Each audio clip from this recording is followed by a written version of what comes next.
My guest today is Bryan Gillette. Bryan spent decades leading leadership development and organizational transformation work inside companies like Franklin Templeton and Documentum before stepping away from the traditional corporate path in his early 40s to design a very different kind of life.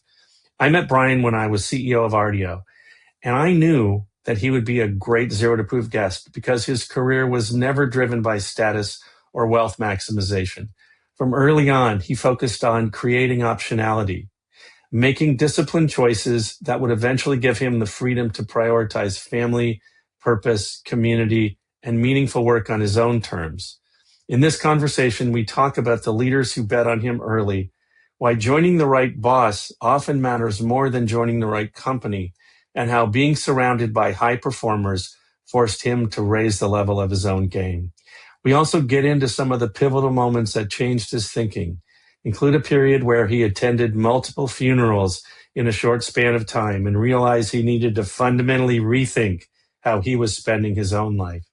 And we talk about what came next, walking away from the corporate track, traveling around the world with his family, building a consulting practice around work he generally enjoys, and learning how to build a life around contribution instead of constant striving.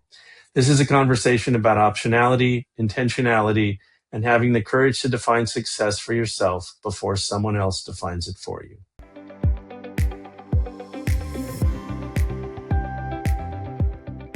So that's it. So Life of Bryan, not necessarily, well, you're with a Y instead of the other no Monty life. Python involved. The That's other, right. the other guys. So yeah, let's go. So again, thank you for joining.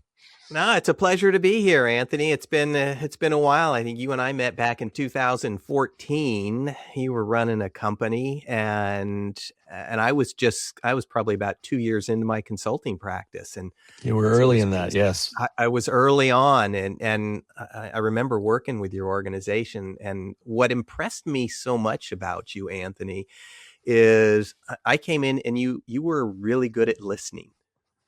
I mean, you asked good questions, you listened. I mean, a lot of times, when a consultant's brought on, sometimes the person doesn't want to hear what the consultant wants to say. And I really felt that you wanted to listen. And so I've always been impressed with you as a leader. Well, so very kind. Thank you. Thank it's you. Nice to be on your show. Thank you. So let's kind of wind through, go back through the, as I said, the life of Bryan, and on the path that got you to the decisions that you made, and the epiphanies and learnings and people and lessons along the way to where you got to the point where you at a relatively early age made some pretty big decisions that a lot of people don't really grapple with until later. So that I think that's super interesting. So let's just take a walk. So I'll back up to kind of when I first graduated college and went into my first career. So it was the early 90s, and probably about the same year I left college and went into kind of my first corporate gig, that first real job. My dad retired, and he was 50. And retiring at 50 is pretty young. It wasn't that day. I mean, I grew up in the San Francisco Bay Area, so I see a lot of tech millionaires, but they tend to be the exception. And so early 90s, I was trying to make a decision, where do I start my career? And I was really thinking about there were three industries that interested me. I was always big into biking and outdoors. And so I thought I could go down that kind of recreational, like REI or Gore were two companies I would have worked for in a heartbeat. You're up in the Pacific Northwest. REI started there. I was an REI member in like the early 70s. Yeah. So yeah. I mean, their second store is not far from where I live, and I remember going there, and that was like Mecca.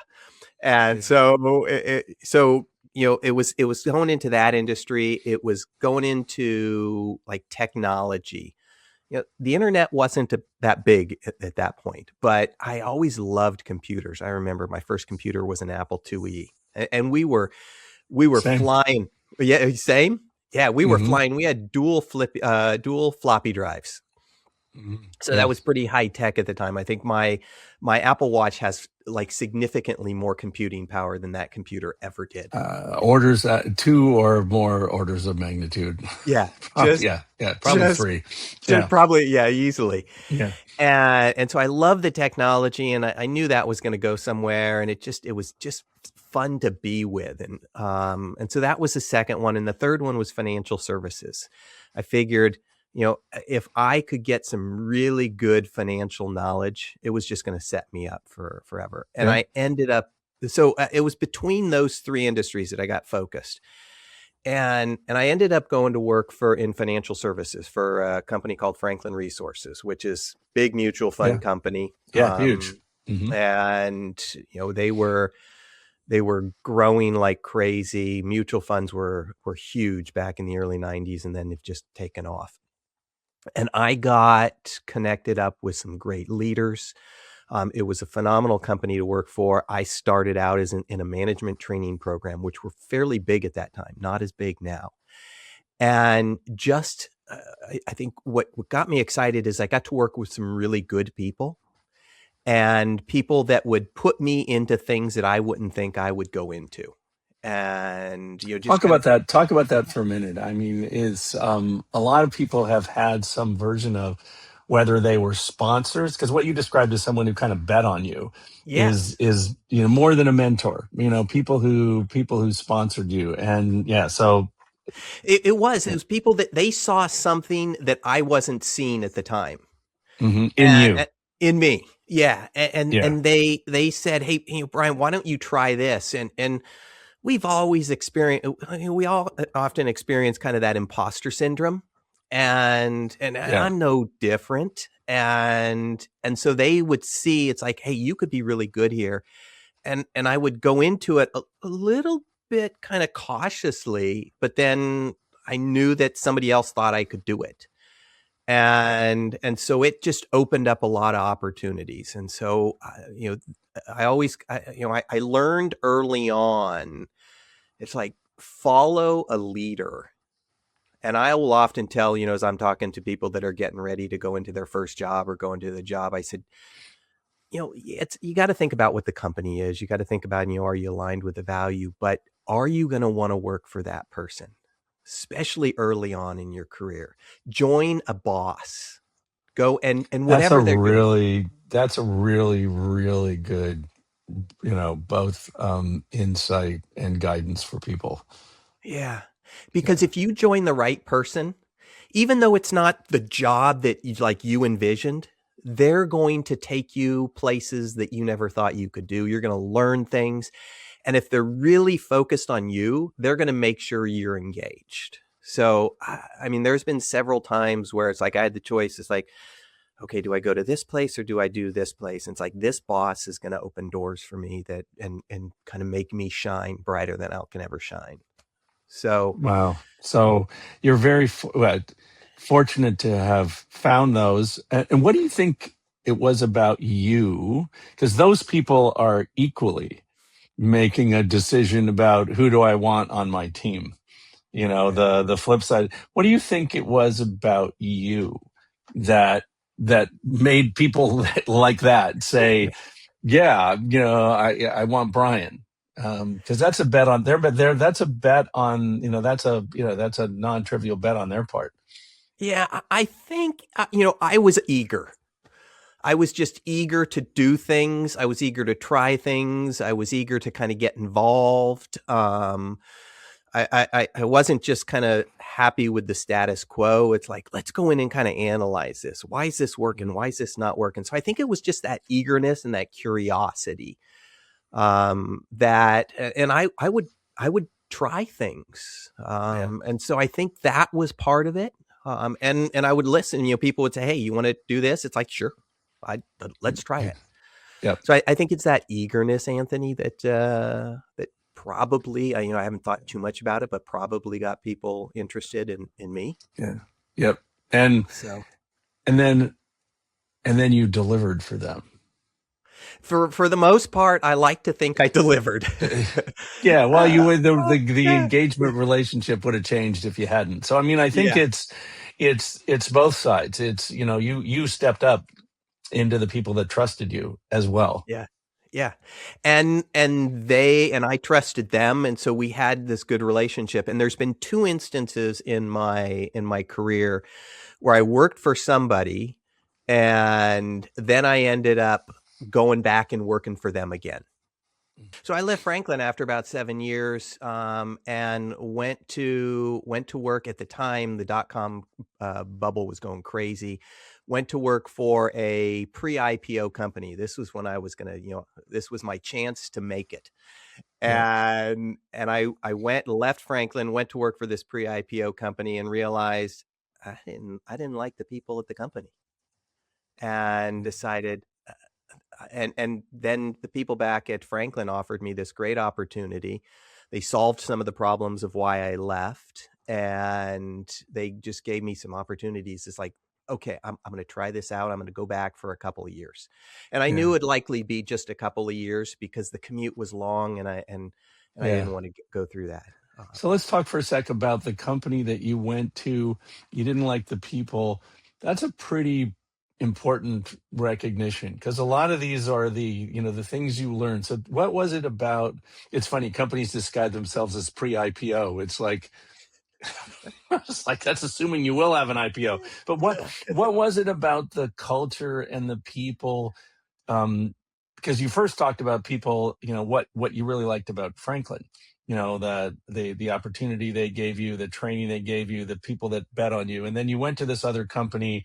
Talk a little bit about, it doesn't matter who they were, Yeah. talk a little bit about what was it about the culture and the people that, that said, no, this isn't right. It was one of these things that what was more important was FaceTime than what you delivered. And so if you were in the office, and if you were in the office long hours, you were rewarded for that, as opposed to delivering really strong stuff. And I saw some people that they were in the office constantly and not doing a lot, versus some people that were delivering a lot and not in the office. And I could see where people were rewarded. The CEO I thought was really good, but kind of some of the lower levels and who I was working for. And I went in to start up a leadership development and a training and development function, and became And was that a job shift for you from Franklin? no, I was still in that area, so it was just Okay. a little bit bigger role. Okay. It was starting something up, but I was in the space, Okay. and it wasn't it didn't seem to be as important in that organization. Hmm. And so I thought, yeah, and so I stayed for about a year.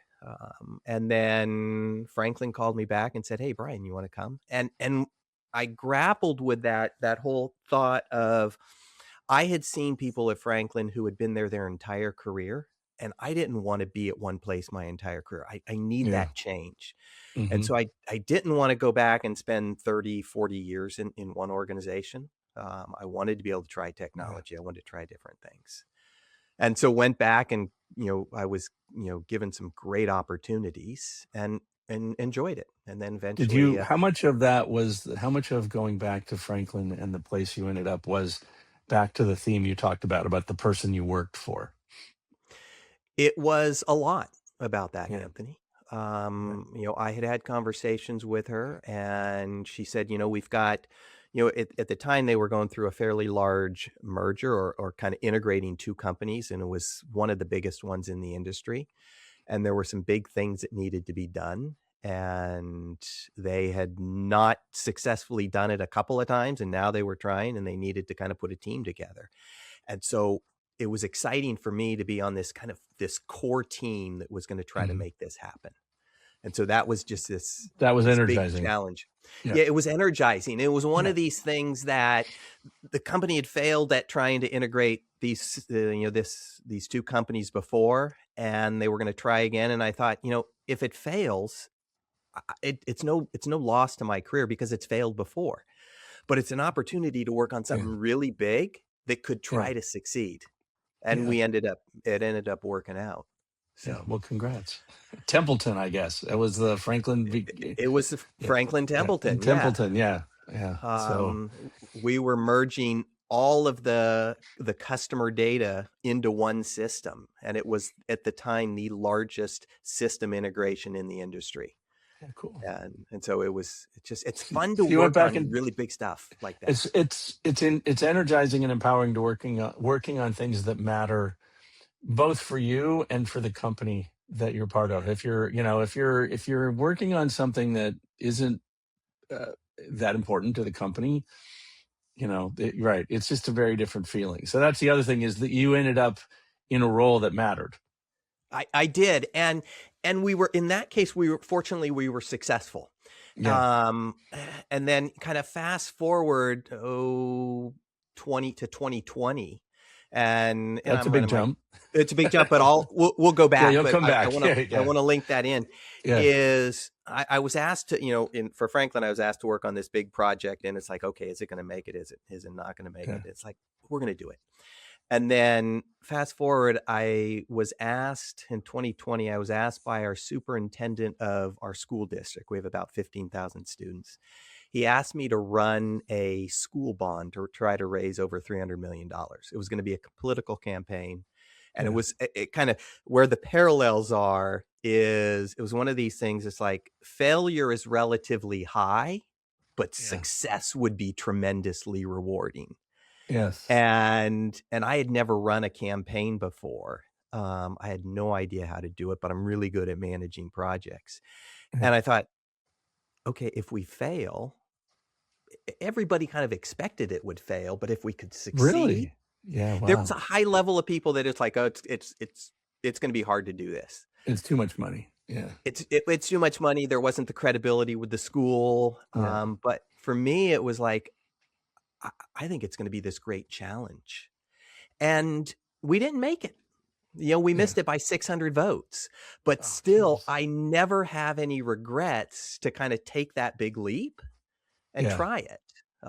Yeah. So So that is, so someone has said to me, and I see that in what you just said, the curiosity and the willingness overwhelm whatever the fear would be. You've described it in a couple of instances. Is in some, for some people, fear is paralyzing, but all the exciting moments you're describing are ones where um, the opportunity, the curiosity, the willingness to try was outweighed whatever your fears were, yeah, and because otherwise you don't take on those projects.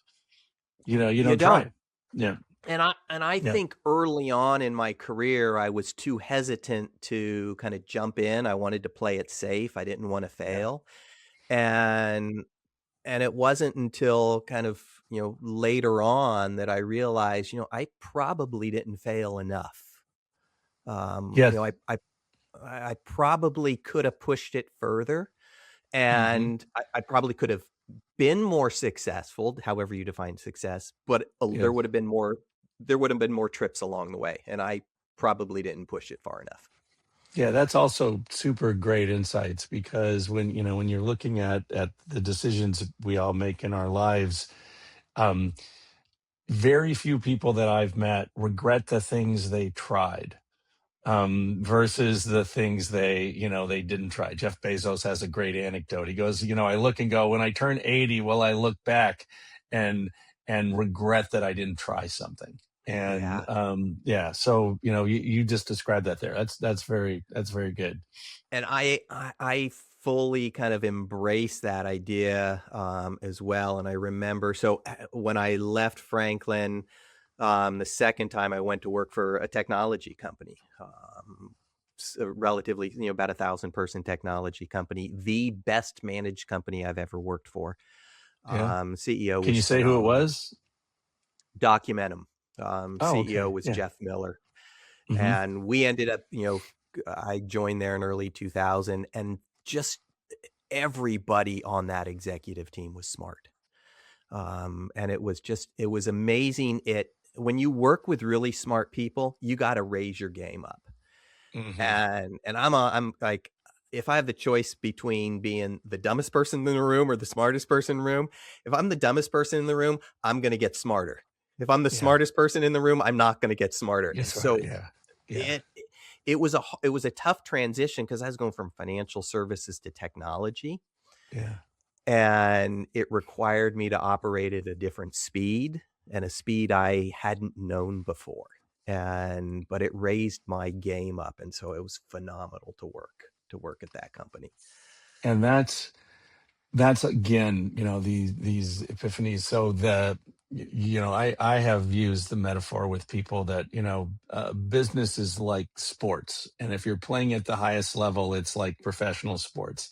And if you're a player, you want to be with people who stretch you, people who raise the bar for you. As you just said, you can either be the dumbest person in the room. If you have a choice of the dumbest or the smartest, probably most of the time you won't be either. But that recognition that the being around people who are great performers is tremendous.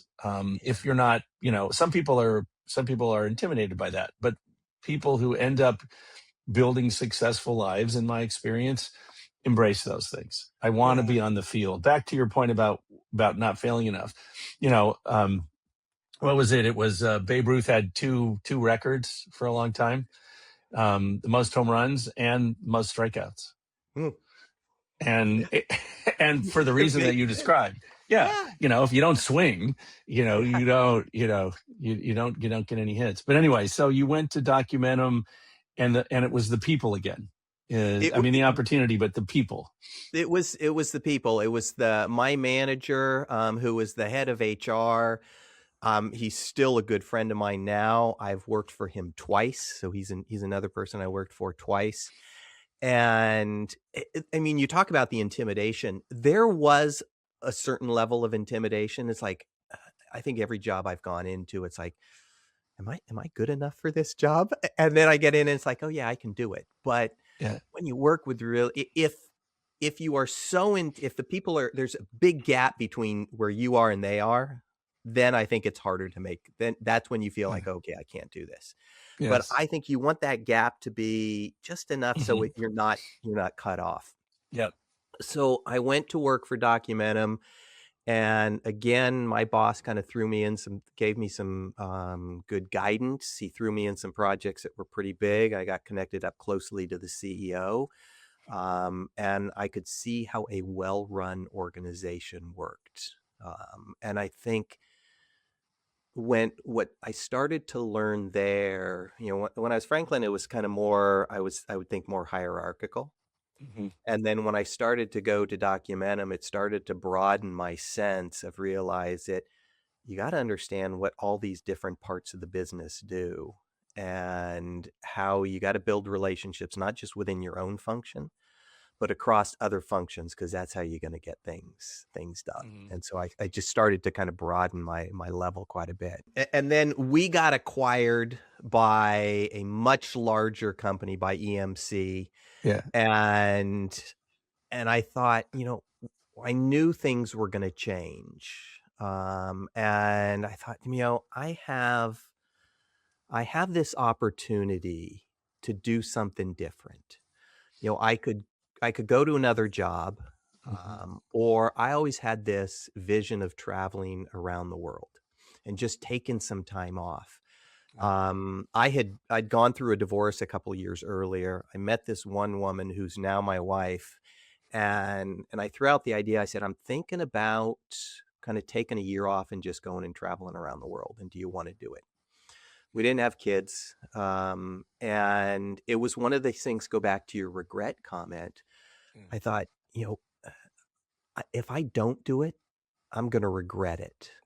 And I can Yeah. always, if I get out there and don't like it, I can always come Always back. come back. Yeah. But what was weird is, I had a comfortable job, I had a nice salary, I had a nice house, everything was very comfortable. And it's like, okay, I'm leaving all of this and putting a backpack on and going out into all this uncomfortableness.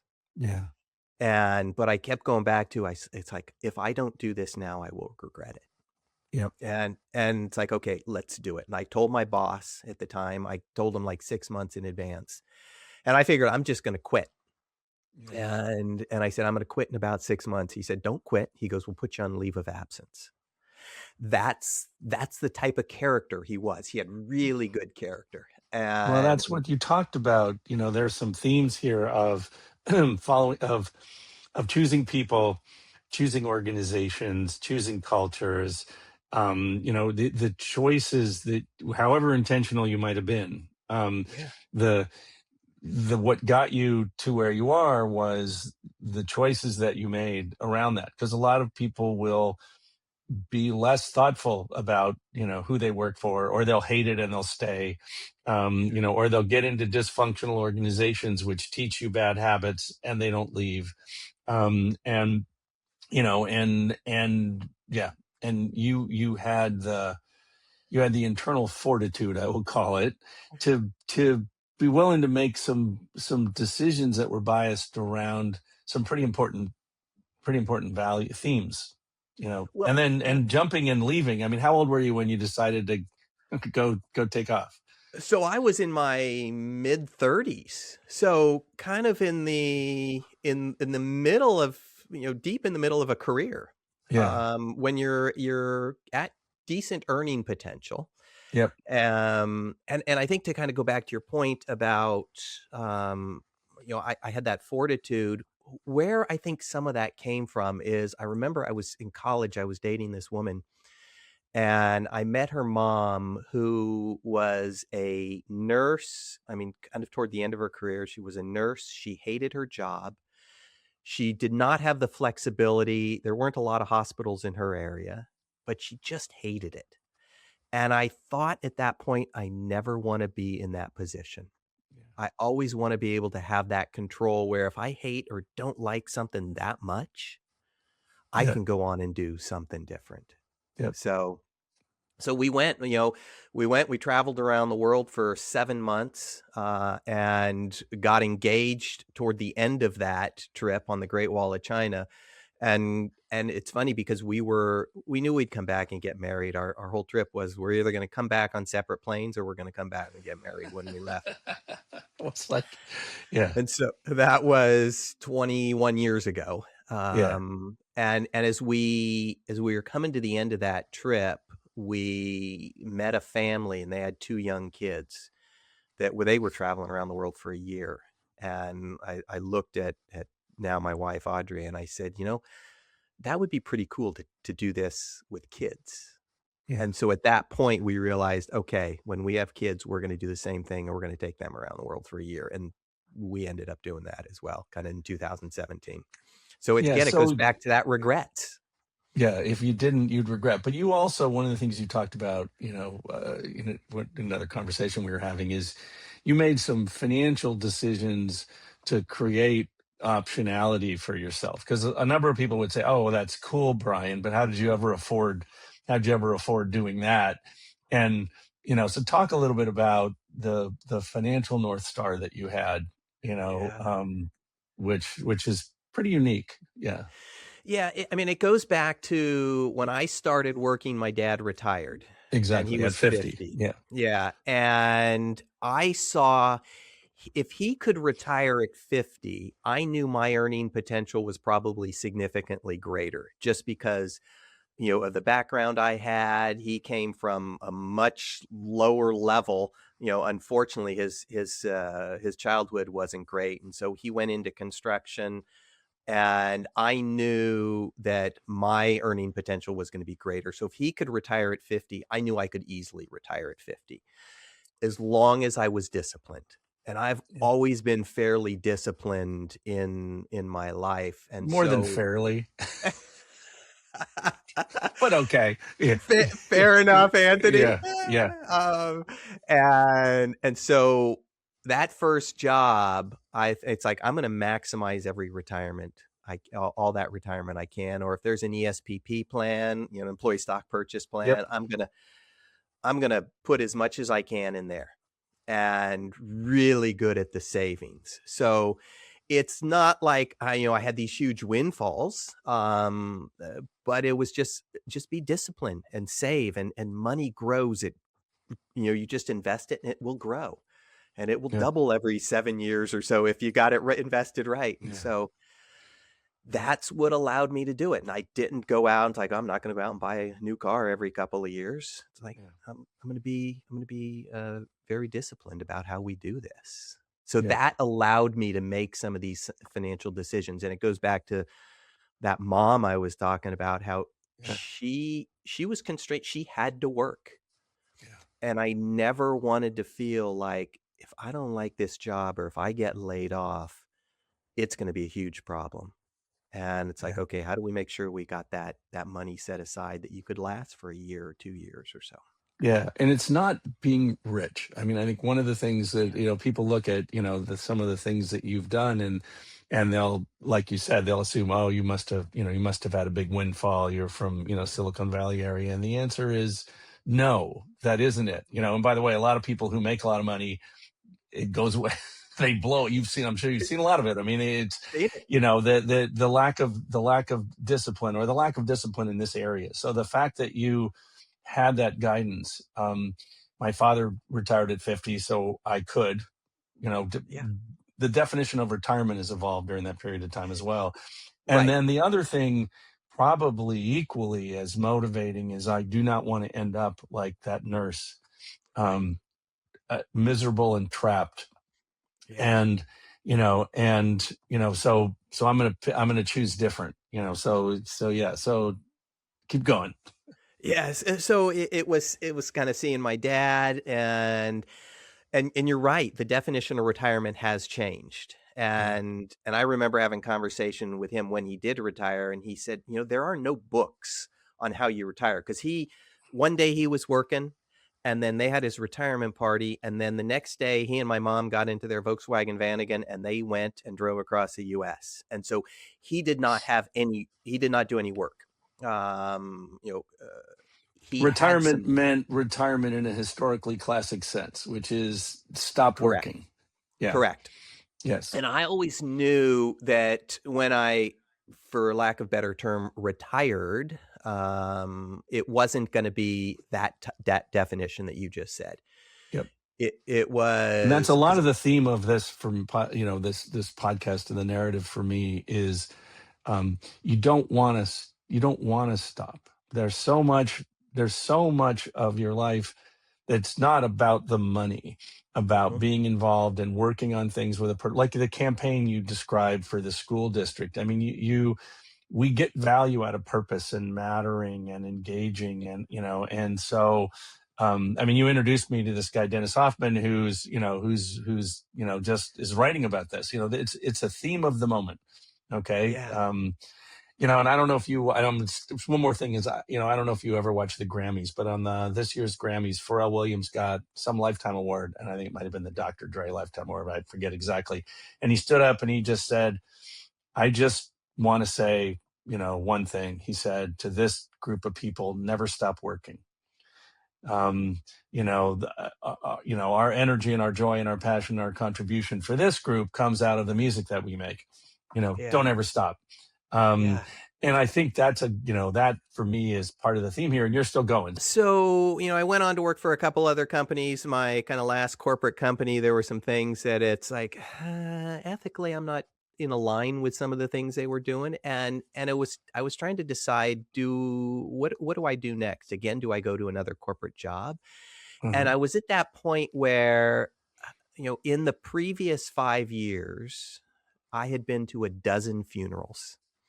Now, some of them were fully expected. My wife had two grandmas that lived to be over 100. Her grandfathers lived to be in their mid to late 90s. So they had a pretty full life. I had a friend who died who was my age. And so we were just, my wife's dad died. And so we were going to funerals. And I remember we were driving back from one funeral, and we get a phone call, and it is a family member just saying somebody else had died. And my wife is crying. We're driving home, and my wife's crying, and my two sons, they were really little at the time, and they both, one of them said, "Do we need to go to another funeral?" And I thought, oh, Oh, it's like, oh, God. and it's like, Oh, no, you don't have to go to this one. yeah. And I realized life is too short, and I've got these two just little kids in the back. I Yeah. want to make sure I see them.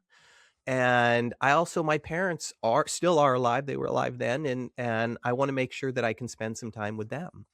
And so I decided about that time. It's like we probably have enough money where, and I was 43, I think, at the time, where if I just brought in a little income from consulting, then we would be okay, unless the market took a tank, and then I'd have to go back. But it was one of these things. It's like, all right, will I regret if I don't do this? Goes Yeah. back to that point you and I were talking about, Yeah. that regret. And Yeah. will I regret the time I spend with my kids or my parents?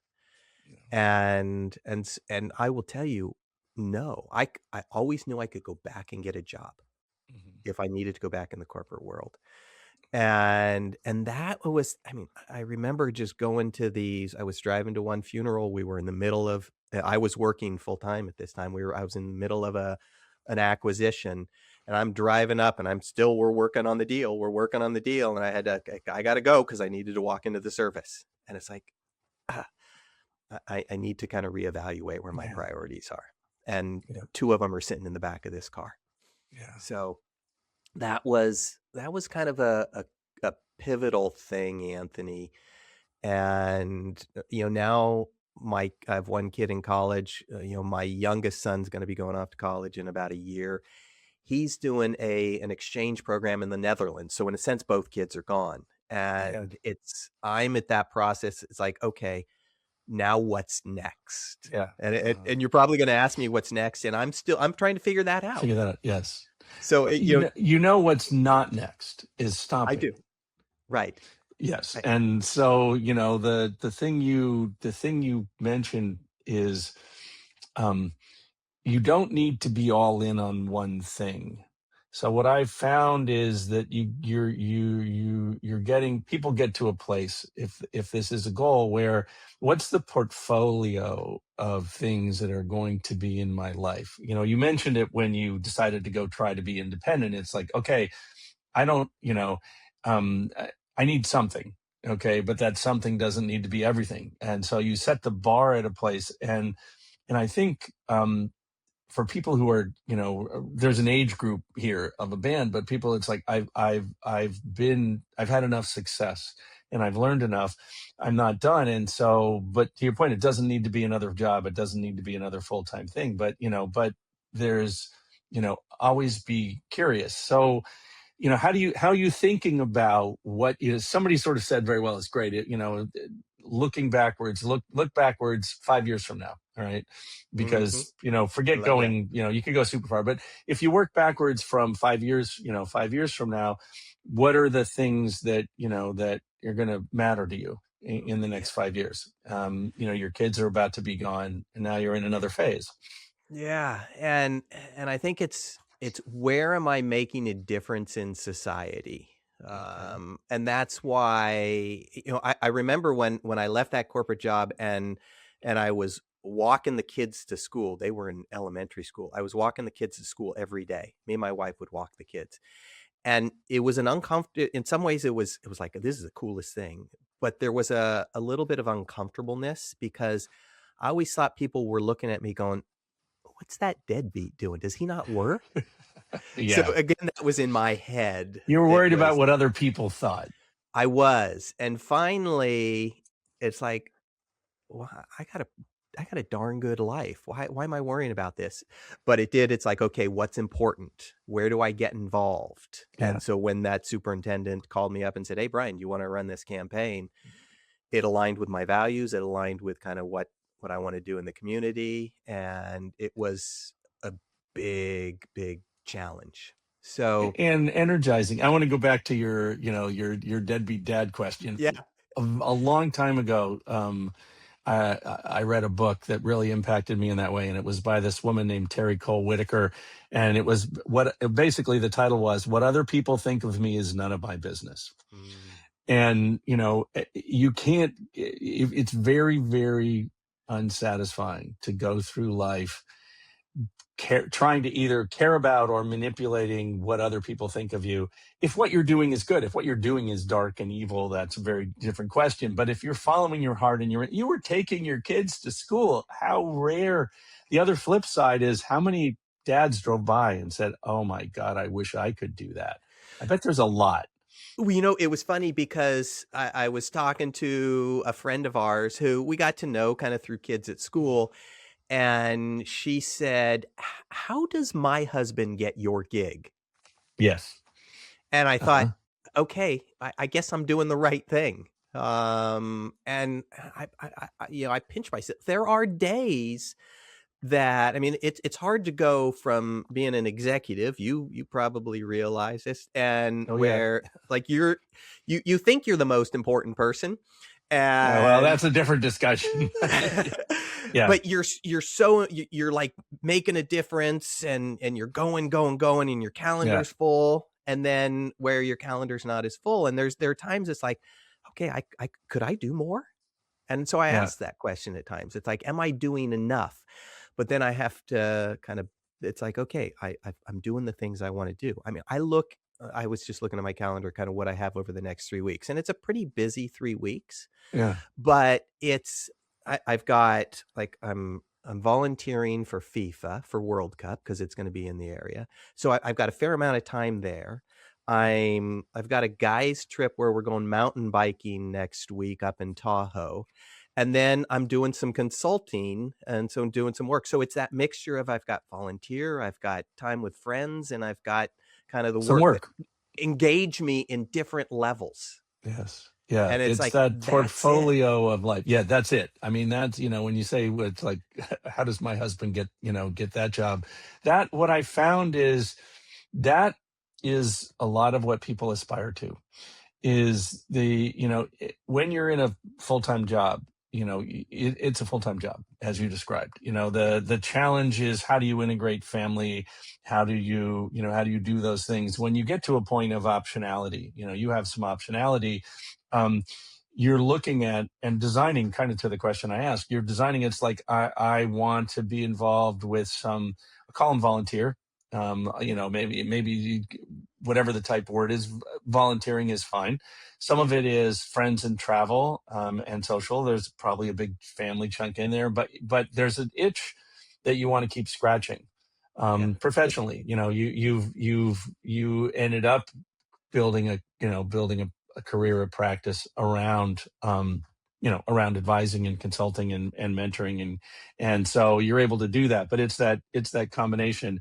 And I wanted to come back to something you said, because my son, one of the things that happened in COVID, I have adult children, Hmm. and I have 4 little grandchildren, and my son, for a number of years, is able to take his kids to school every day or almost every day. And I didn't get to do that, for the world I was in the corporate jobs I was in, Right. and no, work from home wasn't a thing. Right. If you were working from home, it was in addition to, not instead of. It's like you come home after a full day and you're still working at night. But it's those things that that you really treasure and design around. So Yeah. what's the anti-regret question? Are the things that if you don't do in the next Yeah. 5 or 10 years, you're going to regret, because you've used that a few times. And I think it's a great North Yeah. Star. So there's a couple people in the community that I work at that are kind of my parents' generation. And they're very well known in the community because of the things that they've done, the initiatives that they've made this a great community. And I had one of them call me up probably about 9 months to a year ago and said, "Hey, Bryan, I have this idea. Do you want to get involved?"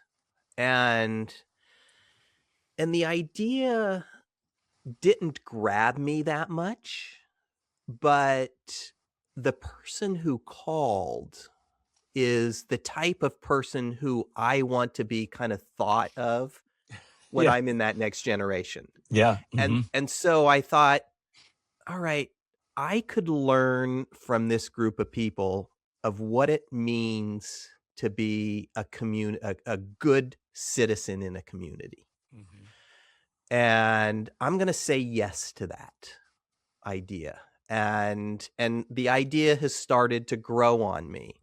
And it's Hmm. something that it's probably going to take 5 to 10 years to get this initiative in kind of into our community if we can do it. Big deal. And so it was that I think what I kept asking is, am I gonna regret not getting involved? But that generation, they're going to be gone in 5, 10 years, Yeah. and they need somebody to carry the torch.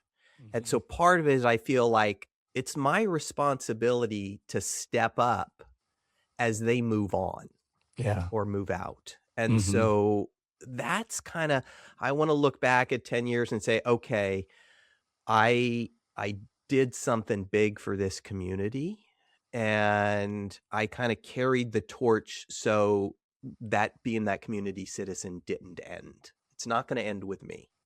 Yeah. And which is very gracious of you. And but it also, interestingly enough, just listening, is it kind of comes back to a theme you talked about earlier, is there's something about the person who called you, that this is a person that is willing to bet on me, that I can learn from, that I want to be associated with, and and it's something that matters. And so that was a combination of people and mission, that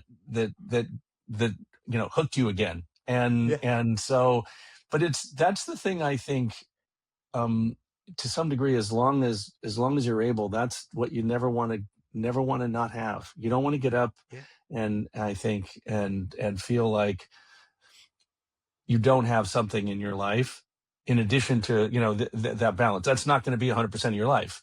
Okay, it's going to be part of the portfolio of Bryan, but it's going to fill an important piece.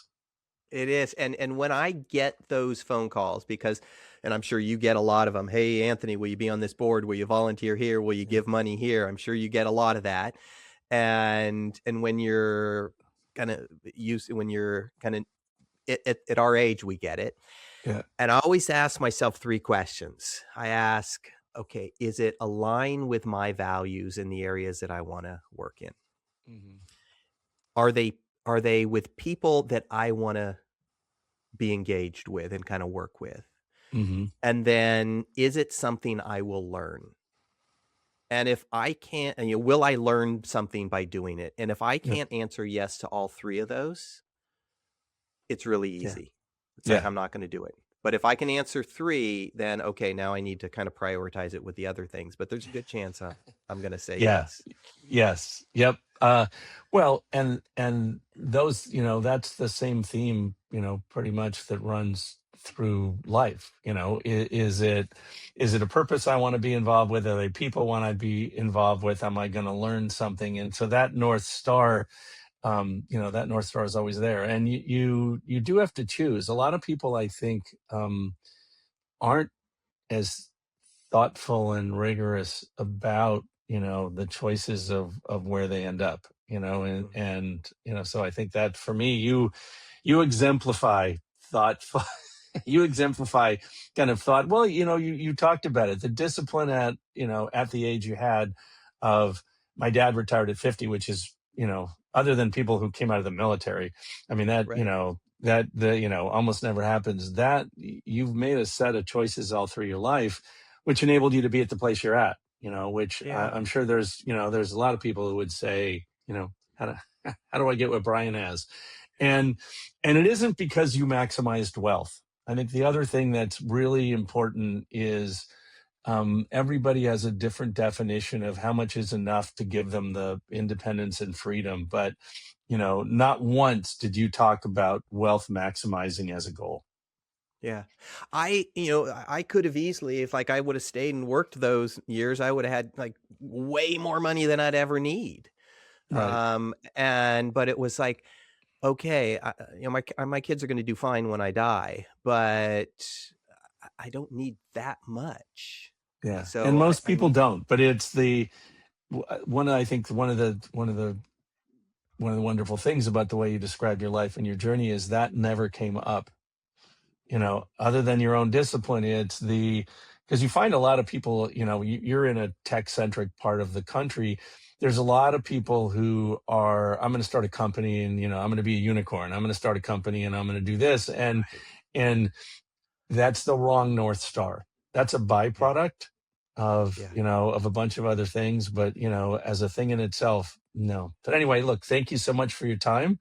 It's been great to reconnect. I'm very happy that that you reached out and we were able to do this.